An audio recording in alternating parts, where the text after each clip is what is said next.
Pero kani si Martin Romualdez mga par mao ba ni napasiugda maayo nga kanang nagsige naghatag-hatag og mga ayuda kanang maakap AX. Unya nganong ang mga tawo wala man kayo mo salig ayo ni Martin Romualdez lagi.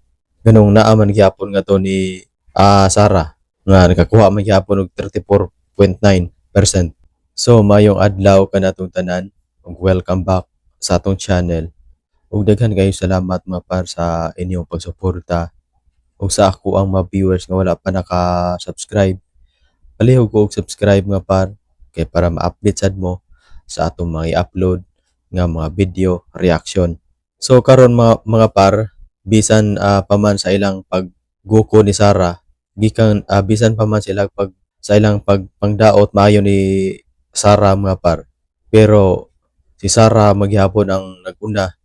Si Sara gyapon ang nakakuha og pinakataas nga presidential ratings mga par nga nakakuha siya og 34.9%.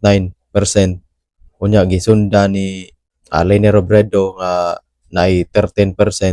Pero at least man lang si Leni Robredo mga par nakakuha siya og kanang 13%.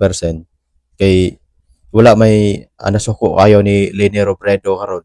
Kay ngano man wala man nimo apil-apil si Leni Robredo sa kanang gusto kayo nga ipa-impeach si Sara. Hilo man kayo ni ng si Robredo mga par. Mo nang nakakuha siya og 13%, pero at least nakakuha siya ni ana mga par.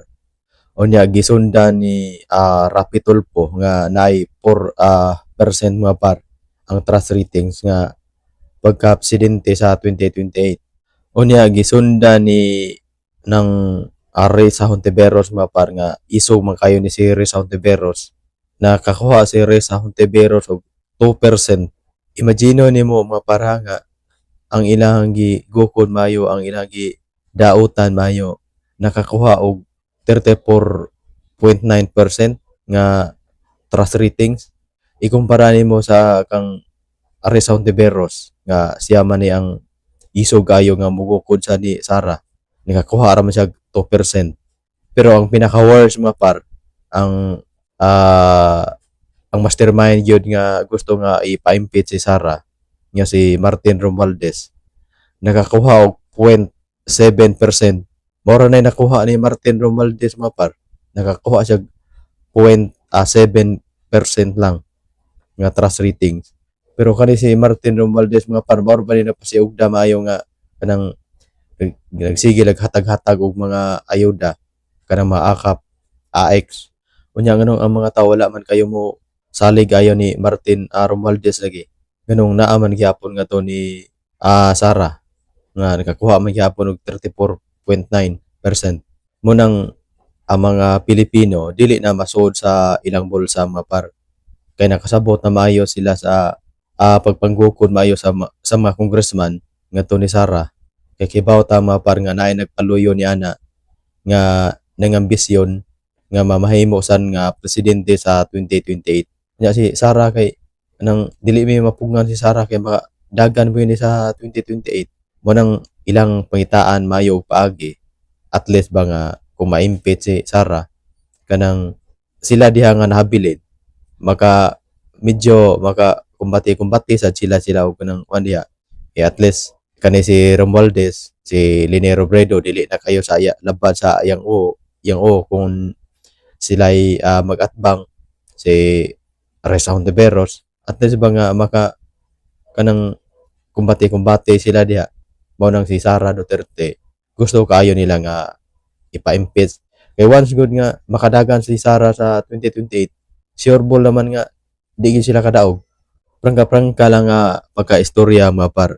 Bisan kinsa pa nga politiko diha nga nang mo sakbang ni Sara sa 2028, di gid kadaog.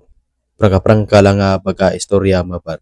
Na may mga nasuko ni Sara diha nga wala makaayo ni Sara. Pero mas daghan man gyud ang ni pabor niya. Kana kay nakakuha siya og 34.9%. Mas daghan ang ani pabor ni Sara kaysa ni kontra ni Sara. Kay naghibaw naman ang mga tao mga par nga usara ka pamulitika ang ilang pagpanggukod maayo ni Sara. dili naman masulsabol sa ang mga tao kay ang kaning mga tao sa Pilipinas, ang kaning mga Pilipino, mga utukan man kayo kay kana lang igabot sa eleksyon ug di pa utukan ning mga ng mga botante ang kanang mga kwarta sa mga politiko dili na kuprason oy kayo ang mga politiko nga buaya, ang mga politiko nga manguprasay, ang mga botante mas labaw pa ng mga manguprasay. With due respect diha sa mga wala makauyo ni Sara. Kitang tanan nga naman tay lahi-lahi man ta og mga opinion, lahi-lahi man ta og kanang daan nga gisubay. So magrespetuhanay lang ta dire. Kay hibaw man ta nga sa tuang mga komentaryo dire ng namgi mga solid kayo nga wala gyud makauyo ni Sara. So pasensyahay lang kayo ta dire mga par kay lahi-lahi man ta og kanang mga opinion, lahi-lahi man ta og panglantaw. Mo nang magrespetuhanay lang ta dire mga par. So daghan kayong salamat mga par sa inyong pagsuporta. Unya sa ako ang mga viewers nga wala pa naka-subscribe, palihog og subscribe mga par kay para ma-update mo sa atong i-upload nga mga video reaction.